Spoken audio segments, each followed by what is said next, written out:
Welcome to Making a Band 101, my comprehensive guide to getting your musical project from your head and your plans to on the stage and in your community. This podcast is designed for individuals and groups that are either new to musical performance or re-energizing their project. All 7 episodes are chock full of industry tips, tricks, and secrets, and will give you the knowledge and the confidence to create success in a robust musical portfolio. I'm Drew Jones, and I can't wait to get you in my head and give you all the essential knowledge I've obtained in a 20-plus year music career with thousands of onstage hours and a performance portfolio. Without further ado, let's get into it. Have you ever heard of the Calgary Stampede? They call it the greatest outdoor show on earth. And I can tell you from first-hand experience that Calgary, Alberta, Canada parties and celebrates for 10 days unlike any town you've ever been to. We are known as Nashville North, and that's because year-round, but especially during Stampede, we have a huge emphasis for live music being paired with every event. Without going into too much detail, bands will usually book as many shows as possible during this 10 days and effectively tour the city of Calgary. My group usually caps out at about 24 bookings a year. And it's during this time that you're going from venue to venue, tent to tent, party to party, and you're swapping spots with other bands that have been on that stage before you. And you get to meet a lot of people, and there's this really sweet festival vibe that happens for about 10 days as you're sharing experiences, stories, stages, sitting down with somebody in like the 2 hours before the next gig, and you're swapping stories about how the lead singer is losing his voice, or somebody cramped up on stage, or this crazy shenanigan happened at the party the night before, and oh my God, we're 3 days in, and we've already done 7 gigs, and this year's going to be insane. Or did you hear about that happen? You hear about that happen? You hear about so-and-so. And you end up just rubbing shoulders with all these amazing artists and feeling such a wonderful community vibe. And it's during this time that you really learn what drives people. You really learn what performing artists love about the stage and love about that entire experience, especially in light of being people pushed, seeing or listening to people and learning about how they're being pushed to their limits. We're talking, 2 or 3 gigs a day, and we're not talking 1-hour sets. They might be performance sets, but some of these bands are clocking in 2 or 3 hour sets a day, 2 or 3 times a day. And so you really learn, what do you love about it? And I love sitting down with people that I meet in the scene, and I say, hey, what's been good for you? What's been hard for you? And part of what's happened over the years was every once in a while I'd run into people who basically very quickly just started to express a lot of negativity about playing on that stage. 9 times out of 10, most people are loving it. They love the struggle. They love the grind. They're loving the festivities and the parties. But, every once in a while, not a full band, usually a member here and there. They're like, oh man, I'm so tired. I hate this. I can't wait to make my money and go home. Because, side note, people make a lot of money during Stampede, and that's one of the main reasons people get into it. So over the years, I started to take note of this negativity that would flare up every once in a while. And on one hand, it's completely understandable because you might legitimately be quite tired. And not only from the physical applications, but the emotional application of performing and really putting out this extroverted energy. And we all know that not everyone is extroverted who gets into live music and into performance. So, but even if you are, it's just a huge amount of output. So I started to take note of these trends and who I was meeting and why they would kind of express these nuanced or let's say a little bit more negative association to the gigging. Because in my mind, I thought, isn't this what we want? I'm sitting here listening to these people and it's like, what? I thought this is the best time of the year for all of us. Up here in Calgary, this is what you're waiting for all year round. It's like Christmas for 10 days. And that's what a lot of the artists call it. That's kind of been a thing that's been coined up here. I can't wait for Calgary Stampede. It's Christmas for artists for 10 days straight. So you sit there and you listen to people talk, and I started to make note of it. And what I started to do is ask questions. And I would say, okay, well, if you're not enjoying the grind on stage, what part of music do you love? And I think I got obvious, but also enlightening answers. And that was, I love songwriting. I love playing small rooms. I love just sharing my music with my friends. I love sessioning in the studio. I love putting songs together in the studio. I love producing or engineering. So I started to learn that all of us as artists and performing artists and people who want to be in a band and share these experiences and make these experiences all land on a spectrum. And so if you're in this because you want to make a band, or you're in some sort of musical transition and you want more insights into the how-tos, I think the first place you got to start, and the first reason I started with this topic for the podcast, is because you really have to consider the members of the band and where they land on this spectrum. So I sat down and put some thought to what I believe is on the spectrum and where most regular artists fall. And if you use your imagination or if you reflect on it, you might want to add a couple more categories to this, but here's what I came up with. So on one hand, we have the entertainer. Next to that would be the performer. Next to that would be the performing musician. Next to that is the songwriter. Next to that is the recording musician. Moving further down the line, we have what I would say the producer is, and then the engineer. For me, this list or the spectrum really articulates the interest categories, let's say the primary interest categories that your average artist would show in experiencing multiple environments of music. You know, on the furthest end, we have the entertainer who's going to love the stage. They live and die on the stage. On the other end, the engineer is going to live and die probably in the studio or off the stage, and then it's everything in between. I put the songwriter in the middle because people who love to write songs usually want to eventually share them with their community. But then on the other hand, they're usually okay sitting in a room and just banging out amazing songs. If we look to the public world or the pop world of references for any of these individuals, we would say Ed Sheeran is a great example of a true songwriter who has expressed both love and kind of disdain for the stage at any given time. He's written songs about how he's annoyed by being in public at times, right? And he's in interviews talked how the stage can be, you know, at times a difficult place for him. Beyonce might be the same thing, where she's an amazing producer or songwriter who are further down the other side of the spectrum, and that she actually needs an alter ego to get on that stage. And so the stage, again, for Beyonce might be a harder thing to do, but in the songwriting, but producing side, she really thrives. So actually, I would argue that, you know, using Beyonce as a reference here, that she's more of a producer than anything else. I mean, she could speak to that herself. You guys might have your own ideas as well, but that's the way I kind of evaluate this.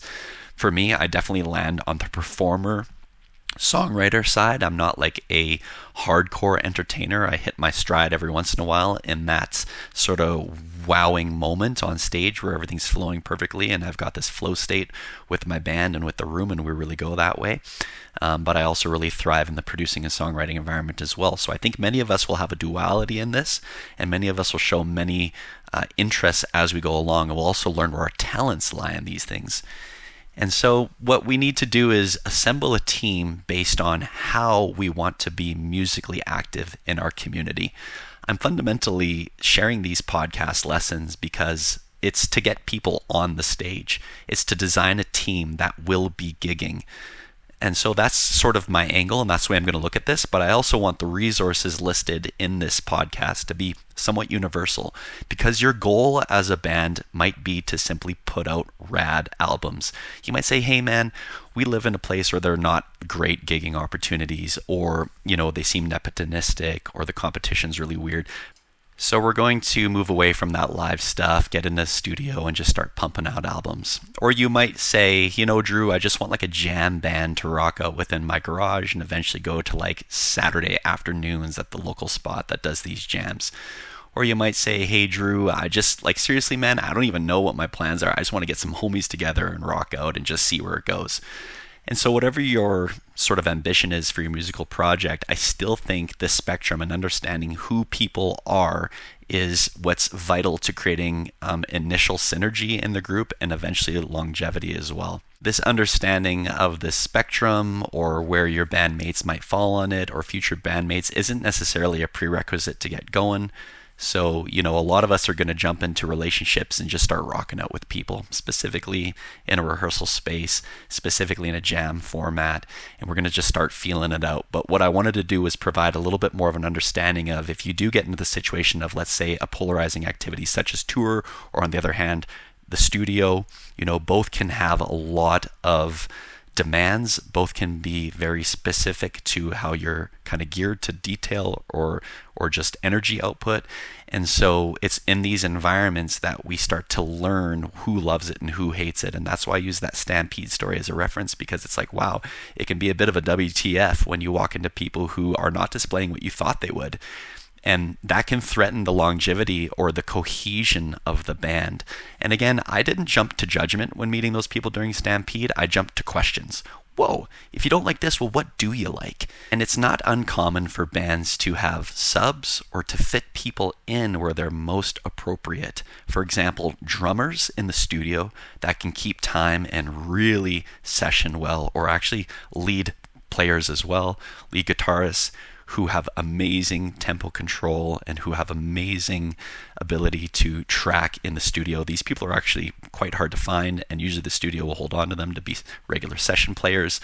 And so if you have a homie who's really dedicated to that type of environment but hates being on tour or hates performing in front of people, well, I would say sub him in. And I would just say, keep that energy going as much as possible and have fun with it. He's the guy you want to write songs with. He's the guy you want sessioning on your albums. He's the guy you're going to go for creative ideas probably. And this could be a great relationship. On the other hand, you've got a buddy who just has all the flair. He's the true entertainer, but he's more on that performing artist side of things where he's, you're the greatest lead guitarist in the city who also puts on the hugest smile and has all the moves, and he's just going to rock out. So yeah, he might not care about the studio. He's like, I'll play riffs. I'll just hang out and just tell me what you need to happen, and I'll just light this up and make good money on the stage. It's like, yeah, absolutely. So that's the whole idea behind this. It's trying to learn, where do our strengths lie as a small community? Where are we going to thrive in what environment? How do we not hold judgment to each other when we're in that environment? And how are we best understanding each other and what this project can do and maybe where it should go? So I want to go one more time in the spectrum and kind of just talk to what I believe these interests again are. We're going to list them one more time, and I'm going to actually speak to examples of what this would be and maybe where you think you would lie on it. So on one hand, we have the entertainer. These are people who, they love the stage. They live and die on the stage. They want to put themselves out there. They love maybe what would be viewed as like an ego moment, right? Maybe it is extroverted, but whatever it is, maybe it's that alter ego. They're just going for it. They're living it up. The eye contact, directing the crowd, really getting people to move, really getting people to enjoy it, the storytelling, all this could be wrapped up in an entertainer. And it's, again, not always extroverted energy. Some of it could be introverted. It could be funny. It could be sitting down and telling ridiculous stories. I've seen folk artists who do this in their storytelling, and they truly entertain the crowd. They get them so hooked with their quiet voice and their interesting demeanor, and they just go to the distance. Next on the spectrum is the performer, and I did separate them from the performing musician who comes next for one key reason. I think a performer is someone who's also going to be engaging with the crowd vocally to some degree, which is unique to the musical experience. If we were talking comedy here or some sort of other performance arts, usually speaking to the crowd goes along with it, but not always, I suppose. And so I do think the performer who's a frontman or a backing singer, or the backing singer guitarist who also interjects to the crowd, these people are performing a little more. They have their cues set up. Maybe it's rehearsed. Maybe they're really good on the fly, but they're sort of doing that performance engagement. Usually they're going widely across the stage. They might be dipping down to engage with people, or they're going kind of way out of what would be a regular comfort zone to turn on for the crowd. The performer might not be this like really intense ego moment that the entertainer would be, the huge pizzazz, but the performer usually has like the sauce. You know what I mean? They've got that factor about them that can really engage with the crowd. I myself identify the most with the performer archetype, and then the songwriter producer, but initially the performer one is probably my strongest suit because I'm really happy to go out there and engage with the crowd, eye contact, hold those moments. But you know what? I don't have the intense flair that, let's say, an entertainer would, but I have my moments that I love to kind of flex, and I love the showmanship that comes along with it, and I can go the distance there. Next on the line, we would then have the performing musicians. So I would say most of the guys in my band fit in this really, really well. And to me, the performing musician is somebody who's really safe, lighting up their side of the stage, having their cues, having their rehearsed moments, having their spontaneous moments. They're willing to look at the crowd, smile, turn on, but they're good in that like 4-foot area of the stage where they just light it up. And a great example to this is drummers and bassists when they really start to perform. If we're thinking about band stigmas, you would think, I don't really need a drummer or a bass player to light it up the same way as a lead guitar player or a front man. but when you have the drummer or the bassist really start to turn on, if that's what they're comfortable doing, it really shows in that paradigm, because I think 9 times out of 10 you want your drum and bass to just be solid. But man, when the groove starts happening, these guys light up. That's a beautiful sight to behold, if that's the way the band's supposed to go. On the other hand, it might not supposed to go that way. It might supposed to be intimate. It might supposed to be moody. And these are other nuances of the performance, right? So in everything that I'm saying, you might understand, Drew, I'm trying to cultivate something that's moody, intimate, intense, and then everyone has their own little performance mechanism that's different than like the showmanship that I'm kind of talking to. But ultimately, you'll learn on your own and based on who you're interacting with, how they light it up and where the nuances of their performance might come from. But again, the difference between the performance the performance musician and then just the performer is the musician's a little bit freer not being on the microphone. They're kind of cultivating this expression right in the music. They're safer in that paradigm. They can kind of work within the context of the overall vibe and let the front man, the performer, or the entertainer carry the weight of that other side of the crowd engagement. Kind of in the middle of the spectrum is the songwriter, and that's because songwriters can usually go both ways. They usually love off the stage musical endeavors as much as on the stage. And sometimes I think the best songwriters actually are better off the stage, and they just use the stage as the sort of validation to their talent, or the validation to what they believe is earned them, which is a response from their community and a celebration and maybe some money and other things that the stage can provide in those areas. But a great songwriter will obviously chase recording moments, will chase the studio, will chase having their songs solidified forever on the internet or otherwise, and trying to find ways to have their music more listened to, which would be through things like publishing and aligning music with other forms of art.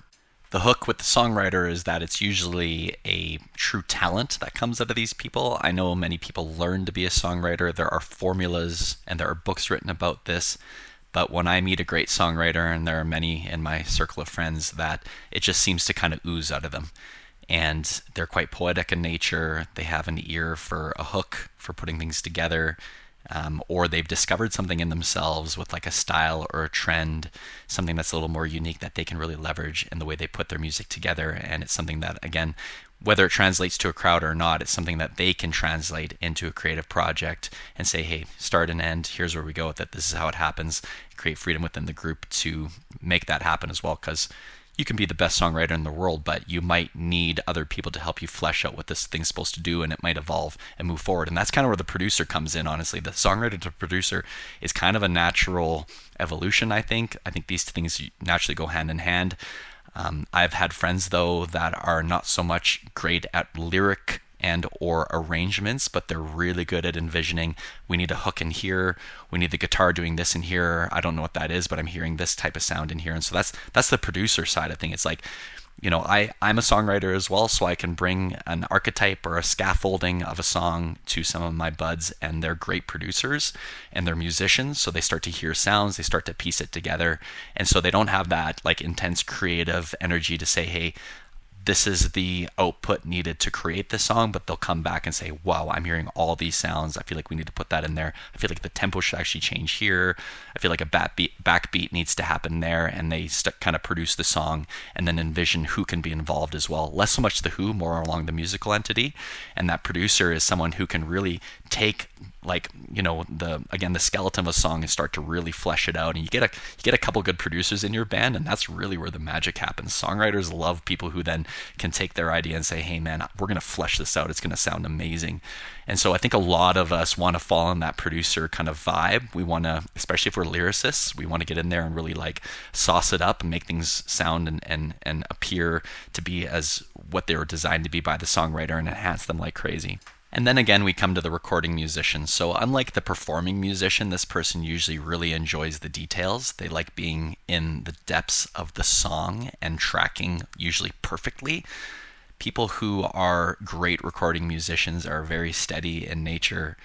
They have a great skill. These people are usually kind of hard to come by. People often rush when they're playing, sometimes lose tempo, sometimes fall back on their tempo. But in the studio especially, it's been my experience that people are rushing all the time because they're excited or they're actualizing this moment in this solo. And to solo well and to stay right on tempo is it's wild. So drummers as well, if you've been through this process in the studio, you know what I'm talking about. You want a solid drummer who can knock it out. Recording musicians are often very focused. They're not that entertainer energy usually. They're like, man, I'm just going to do this perfect and do it as many times as possible to make sure that it can be perfect. And yeah, so the recording musician has that energy. These people are great in rehearsals. Oh my God, these people are great on stage. And what I've noticed over the years as I meet people and in my own mind put them in these categories or sort of evaluate people based on their interests where they might land on this, I realize that we can all enjoy the stage periodically, and we even want to enjoy the stage periodically. So it's the recording musician type that he might not want a gig every weekend, but he might want a gig once a month. That's maybe his comfort zone.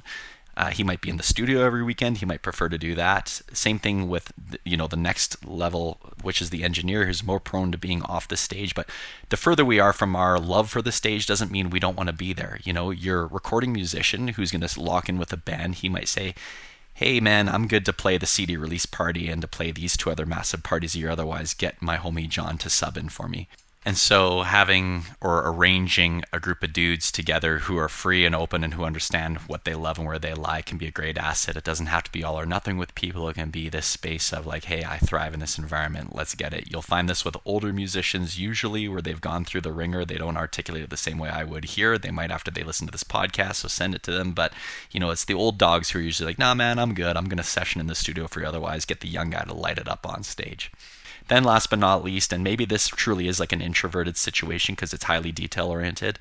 And if we're looking at sort of more in a true business environment, how we're evaluating staff and leaders, you would say maybe an engineer is a little more on the introverted side. They're kind of that detailed energy. They like to dive in and focus for long periods of times. But last but not least on the spectrum is the engineer. And so that's the person who naturally loves getting in the mix of like sound engineering, pedals, amps, all these different things. They're kind of nerds usually. They like to geek out on this stuff. No harm, no foul. It's usually amazing, but they're willing to put the time in.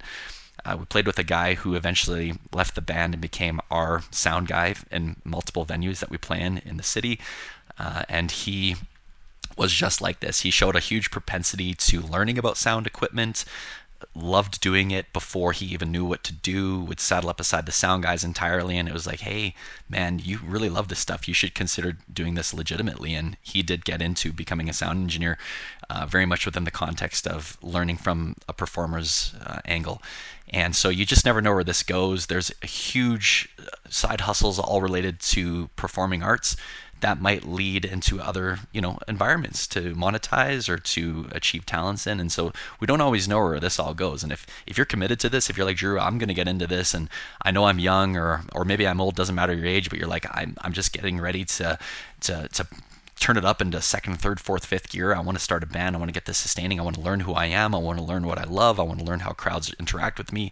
And I want to just discover possibilities. Well, believe it or not, the possibilities might not even be in music performance. They might be in side hustles associated to all these paradigms. And that's when you learn that your buddy who was a career guitarist for 20 years has relationships in like 4, studios, and he's been sessioning behind that and making extra bucks. And so a lot of my adult life has been evaluating where my talents lie and trying to monetize them as responsibly as possible.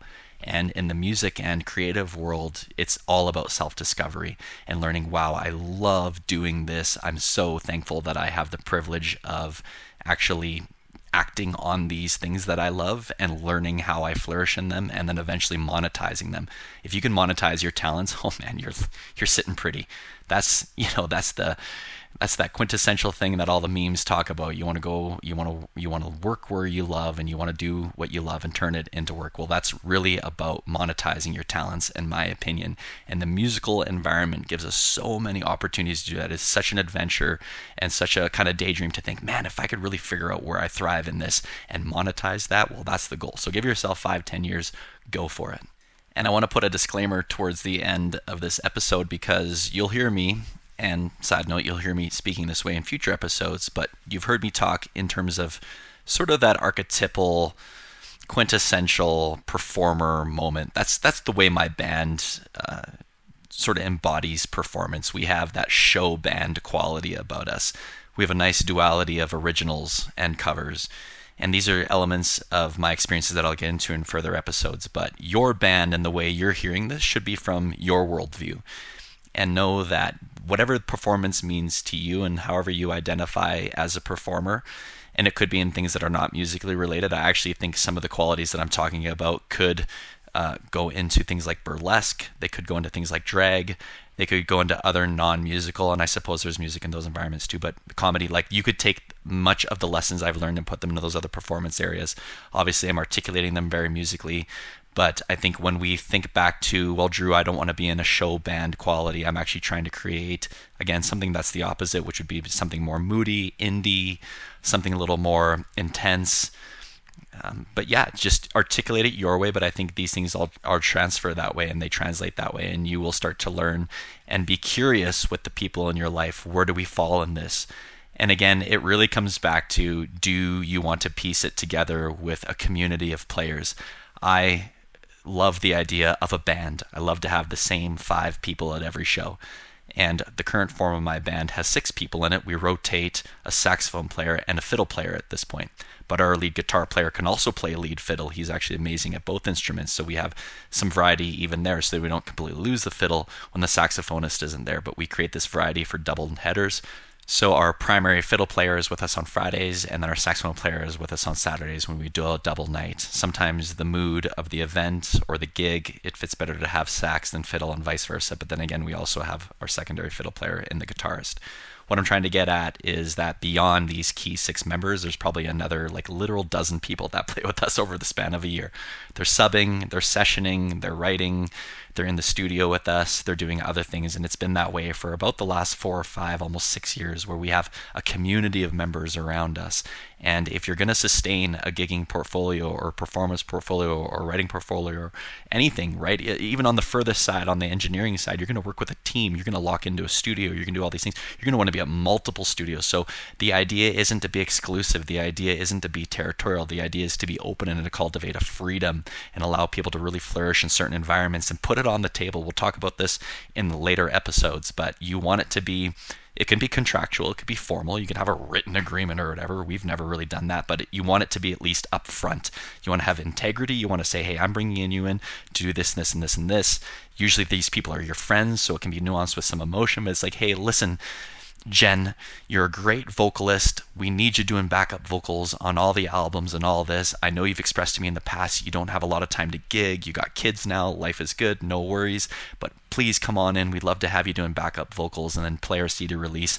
You'll be on a lot of the creative. We're going to use your face, photo shoots, da-da-da-da. And then Jen's like, this is sweet. Would love to do that with you. I'm happy to have Shirley sub in for me for the rest of the year when we're on stage. You know, we'll rehearse a bit together and I'll get her good to go for you. So these are the types of energy you can have, and you don't ever have to leave people based on the resource that they don't provide. There's this whole idea of this Machiavellian kind of personality type where we only use people based on what they can do for us. It's like, no, that's horrible. You're going to turn and burn all your relationships. This happens so much in the musical world where I only have people around me because they're of use to me. Let that go. Create a little, at least verbal contract. Make it official if you want to. You can geek out on that stuff too. I don't think that's not really useful, but ultimately have a verbal contract. Be upfront, talk to people, learn about people, ask a lot of questions, cultivate the mood, cultivate the dynamic, think beyond your initial members, think about, inclusivity, think about having fun with it. On the other hand, you might come from a place where, hey, there's just not a lot of people around. We've all got to go the distance together. And if you're willing to do that, then it's time to learn. And when you start to realize, like, hey, listen, I got 4 guys and we're just going to grind out all the small town shows in our area and we got to go from town to town because there's not a lot of venues around here. Well, start to stretch yourself, start to ask questions, start to identify where's the rub happening, where am I hating this, how do we make that better? Do we sleep more? Do we eat better? Do we relax in different ways? What are we doing to make sure that we can go into that world and have other options when the rub starts to happen? And honestly, the hardest part is usually the studio, because you get in there and someone just can't keep tempo. You've been hitting the stage for 3 years together and you realize, oh my God, you can't keep tempo. What do we do now? Okay, fair enough. Let's figure it out. That's got to start thinking creatively around that stuff if there's really no one else available, or you start to learn, you put the work in. But ultimately, these are some of the disclaimers I wanted to put in here. I hope you enjoyed this episode about the artists and how you can evaluate your success and your stake in your gigging community. 20 years ago, I wish I could call myself today and just pick my brain about a few few of the next steps, or about an evaluation of where I was at on my musical project, just to get a little more insights. So if you're interested in learning more and even booking a session with me, either online or in person, if you're in the Calgary, Alberta area, feel free to navigate to www.thefrontiersteam.ca. You can learn a little bit more about my portfolio and what I offer to online and local bands. And if you're interested, you could book a session with me. So I won't do more than 3 sessions with an individual or band per year. And that's because I want to create autonomy and independence in the people that I meet with. I believe that a lot of the knowledge in this podcast and things that I can bring beyond the podcast in sessions will basically eliminate the need for you to ever have a manager at a local level, and to basically be autonomous with your local scene. So we can do things from logos to EPK to live set evaluation, be it in person or online. We can evaluate your local venue portfolio and how to engage venues. How do you put an email together? How do we do follow-ups? How do we do all the things that require us to get out the door? Let's look at social media, let's look at website, and I'll do that over the span of 1, 2, or 3 sessions and see how to equip you to be the best you can be in your local scene. So again, that's www.thefrontiersteam.ca, and looking forward to having you listen to the next podcast, which is all about the music. See you then. And the beer in my hand is hazy. Saturday night in time, baby, to take you out